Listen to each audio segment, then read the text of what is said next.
बिस्मिल्लाहिर्रहमानिर्रहीम। अस्सलाम वालेकुम। आप देख रहे हैं वाइट एंड ग्रीन पाकिस्तान में हूँ सिजाद सियाब। नाजरीन, जब हुक्मरानों की अयाशियाँ हद से बढ़ जाएं, जब हुक्मरान रियाया को आवाम को अपनी रियाया समझने लगें, जब हुक्मरान अपनी आवाम को जूते की नोक पे रखें, तो हालात ये होते हैं। आप साइड स्क्रीन पे देख रहे हैं कि नेपाल जल रहा है। नेपाल की क्या कहानी है, नेपाल में क्या हुआ, ये मैं तफसील से आपको बताता हूँ कि इन हुक्मरानों की अयाशियों ने यंग जनरेशन को, यंग जी को मजबूर किया।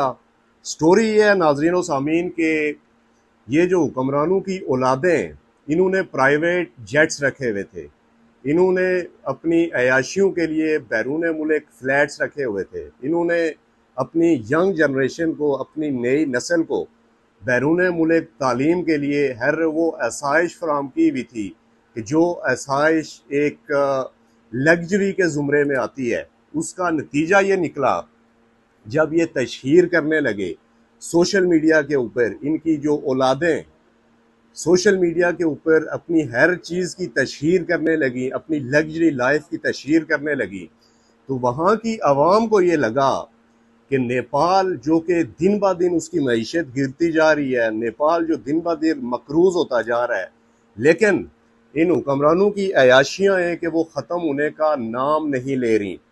तो यंग जनरेशन ने, यंग जी ने कॉल दी एहतजाज की। उस एहतजाज को रोकने के लिए, उसको मुंतशिर करने के लिए, उसको डिसमिस करने के लिए नेपाल की इस कठपुतली हुकूमत ने सोशल मीडिया प्लेटफॉर्म्स के ऊपर बेजा पाबंदियां आयद कर दी गई। जिस तरह आप देखते हैं पाकिस्तान में भी अगर कोई एहतजाज होता है, किसी भी पार्टी का हो, कोई भी अवामी एहतजाज हो, तो सोशल मीडिया जो ऐप्स हैं, सोशल मीडिया की जो प्लेटफॉर्म्स हैं, वो डाउन हो जाते हैं, नेट बंद कर दिया जाता है।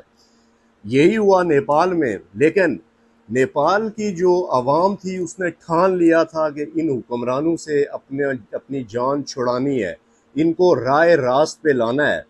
उसका नतीजा ये निकला कि अभी तक के एहतजाज में तकरीबन 20 से ज़ायद जानें ज़ाया हो चुकी हैं।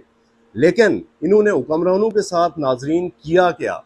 हुक्मरानों को इन्होंने घसीट कर इनकी जो बंगले थे उससे बाहर लाया, ज़मीन पे घसीटा, रोड्स पे उनको घसीटते रहे, उनकी फैमिलीज़ को भी ज़दोकोब किया, उनको भी साथ घसीटा। वही फैमिलीज़ जो अपनी लग्जरी लाइफ को, अपने उस शाहाना तर्ज ज़िंदगी की तशहीर किया करते थे सोशल मीडिया के ऊपर, उनको भी उन्होंने न बख्शा। इस आवाम में कहा यह जाता है कि जब आवाम बिखर जाए, जब आवाम को आप ना सुने, जब आप आवाम को मसलसल नज़रअंदाज करते रहें, अपने वोटर्स को, वहाँ की आवाम को नज़रअंदाज करते रहें, तो फिर आवाम के सब्र का पैमाना लबरेज हो जाता है। यही हुआ है नेपाल में। बिल्कुल इस वक्त की ताज़ा तरीन इतलात ये हैं कि नेपाल के एक साबिक वज़ीर आज़म, उनकी एहलिया को भी इसी पुरतशद्दद एहतजाज में उनको भी हलाक कर दिया गया है, और बहुत सारी कीमती जानें वहाँ पे ज़ाया हुई हैं। वज़ीर आज़म नेपाल ने न सिर्फ इस्तीफ़ा दिया है, बल्कि वो बाय हैली वहाँ से फ़रार होने में कामयाब हुआ है। और बहुत सारे उनके जो वुज़रा थे, उनकी जो फेंटी लगी है, उनको जो आवाम में जो रगड़ा लगाया है, उनको जो घसीटा है सड़कों पे, तो आप देख लें कि ये मनाजिर साइड स्क्रीन पे चल रहे हैं। नाज़रीन सामीन, ये सिर्फ एक नेपाल का किस्सा नहीं है, ये सिर्फ एक नेपाल की कहानी नहीं है। इससे पहले आपने देखा श्रीलंका में, इससे पहले आपने देखा बांग्लादेश में। जब आवाम बाशऊर हो जाएं, जब आवाम ये फैसला कर लें कि अब हम आम नहीं हैं, अब हम अवाम हैं, तो फिर अवाम की जो पावर होती है, अवाम की जो ताकत होती है, उसका मुंह बोलता सबूत ही आज आप नेपाल में देख रहे हैं। अल्लाह ना करे, अल्लाह ना करे कि इसी तरह के हालात अगर पाकिस्तान में भी इन हुक्मरानों की यही तशहीर, अपनी शाहाना प्रोटोकॉल की तशहीर, न सिर्फ हुक्मरान, ब्यूरोक्रेसी की भी अगर इसी तरह की तशहीर चलती रही, ये जो टिकटॉक के ऊपर, ये जो सोशल मीडिया दीगर प्लेटफॉर्म्स के ऊपर, तो एक दिन ये जो गमो गुस्सा है अवाम का, ये लावा फटेगा। और जब ये लावा फटता है तो फिर आप देख लें कि ये नेपाल में जिस तरह से हुआ है, अब कहा यह जा रहा है, हमारा भी जो मेन स्ट्रीम मीडिया के उसके ऊपर भी कंटिन्यूसली यही चल रहा है जी कि इसके पीछे इंडिया कोई प्रोपेगेंडा कर रहा है, और इंडिया ने ये जो जनरेशन है इसके ज़रिए नेपाल में कोई किसी किस्म का पॉलिटिकल अनरेस्ट फैलाने की कोशिश की है। लेकिन लेकिन वहाँ के जो हुक्मरान थे, क्या वो इंडियंस थे? इंडिया ने क्या वहाँ के हुक्मरानों को ये कहा था कि अपने अवाम के हुकूक को गज़ब करके बैठें और उनको किसी किस्म की सहूलत ना दें, बल्कि करप्शन करके अपनी औलादों को बैरून मुल्क पढ़ाएं, उनको हर तरह की लग्जरी लाइफस्टाइल उनको दें और अवाम को आप नज़रअंदाज करें? तो ये किसी के ऊपर ब्लेम गेम नहीं, बल्कि अब पाकिस्तान में भी हुक्मरानों को, अशरफिया को और यहाँ की ब्यूरोक्रेसी को अपना किबला दुरुस्त कर लेना चाहिए। ये नवश्ता दीवार है, ये जो आप देख रहे हैं, ये जो आप देख रहे हैं, ये न सिर्फ अब देखें, इसके बाद जो सबसे मेन चीज़ है वो आज़ाद कश्मीर इस वक्त टॉक ऑफ द टाउन है। आज़ाद कश्मीर के हालात नेपाल से मुख्तलिफ है, पर किसी भी तहरीक के ऊपर, तहरीक के किरदारों के ऊपर अगर सबसे कोई बड़ा इल्ज़ाम होता है तो वो होता है गद्दारी का। आप देख रहे हैं कि आज़ाद कश्मीर में जो भी पॉलिटिकल लीडर उठता है वो उठ के जॉइंट अवामी एक्शन कमेटी के जो जिम्मेदारान हैं या इस पूरी तहरीक को वो ये कहते हैं कि ये रा फंडेड तहरीक है। तो इससे हालात ख़राब कौन करना चाह रहा है और ये हालात किस नहज पे जाएंगे?